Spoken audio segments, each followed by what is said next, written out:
ഇപ്പോൾ ആകെ മൊത്തം ഒരു ക്രിസ്മസ് മയമാണല്ലോ. അപ്പോൾ ആ ഒരു ക്രിസ്മസ് മയത്തിൽ നമുക്ക് നമ്മുടെ ഫ്രണ്ട്സിൻ്റെ മുന്നിൽ ഒന്ന് ഷൈൻ ചെയ്യാനും പിന്നെ നമ്മുടെ ബോക്സിലേക്ക് ഒന്ന് ഒരു ക്രിസ്മസ് മയം കൊണ്ടുവരാനും വേണ്ടിയിട്ട് ഒരു തൊപ്പി വെച്ച പെൻസിൽ ഉണ്ടാക്കാൻ പോകട്ടോ. വെറും തൊപ്പിയല്ല, ക്രിസ്മസ് ട്രീൻ്റെ തൊപ്പി വെച്ചൊരു പെൻസിൽ. അപ്പോൾ ഇതെങ്ങനെയാണ് ഉണ്ടാക്കണം എന്നുള്ളതെന്ന് വെച്ചിട്ടുണ്ടെങ്കിൽ വളരെ സിമ്പിളാണ്. ഒരു ഫോം ഷീറ്റ് എടുക്കുക, ഗ്രീൻ കളറിലുള്ളത്. എന്നിട്ട് അതിൽ നിങ്ങൾക്ക് അറിയാവുന്ന രീതിയിൽ ഒരു ക്രിസ്മസ് ട്രീനെ വരച്ചിട്ട് അതൊന്ന് കട്ട് ചെയ്തെടുക്കുക കേട്ടോ. അപ്പോൾ ഇത് ഭയങ്കര സിമ്പിളാണ്. എന്നിട്ട് ഒരു ഷാർപ്പായിട്ടുള്ള എന്തെങ്കിലും നൈഫ് യൂസ് ചെയ്തിട്ട് നമ്മൾ കുറച്ച് കട്ടിങ്സ് ഇട്ട് കൊടുക്കാൻ പോകണം കേട്ടോ.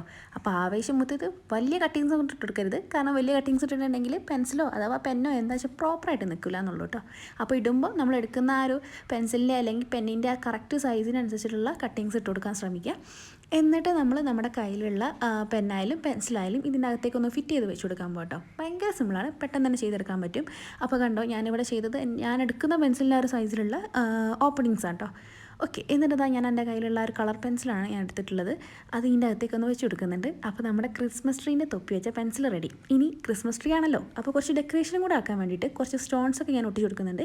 ഇനി ഈ സ്റ്റോൺസ് ഇല്ലാന്നുണ്ടെങ്കിൽ കളർ പേപ്പർ പഞ്ച് ചെയ്തിട്ട് അതും ഒന്ന് ഒട്ടിച്ച് കൊടുത്താൽ മതി കേട്ടോ. അപ്പോൾ അതും കൂടെ ഒട്ടിച്ചതിന് ശേഷം ഞാൻ ഇത് ഒന്നും കൂടെ ഒരു ടച്ചപ്പിന് വേണ്ടിയിട്ട് ഒരു ക്രിസ്മസ് സ്റ്റാറും കൂടെ ഈ ഇതിൻ്റെ മുകളിൽ ഒരു ടോപ്പിംഗ് സ്റ്റാർ പോലെ വെച്ച് കൊടുക്കുന്നുണ്ട് കേട്ടോ. അപ്പോൾ അതും കൂടെ ആയപ്പോൾ നമ്മുടെ തൊപ്പി വെച്ച പെൻസിൽ റെഡി. അപ്പോൾ നിങ്ങൾക്ക് ഈ റൈറ്റ് ഇഷ്ടമായിട്ടുണ്ടെന്നുണ്ടെങ്കിൽ ഈ ഒരു വീഡിയോ ലൈക്ക് ചെയ്യുക. പിന്നെ നമ്മുടെ ചാനൽ ആദ്യമായിട്ടാണ് കാണുന്നതെന്നുണ്ടെങ്കിൽ ഒന്ന് സബ്സ്ക്രൈബ് ചെയ്ത് സപ്പോർട്ട് ചെയ്യുക. പിന്നെ കമൻസും ചെയ്യാൻ മറക്കണ്ട. അപ്പോൾ ബൈ ബൈ.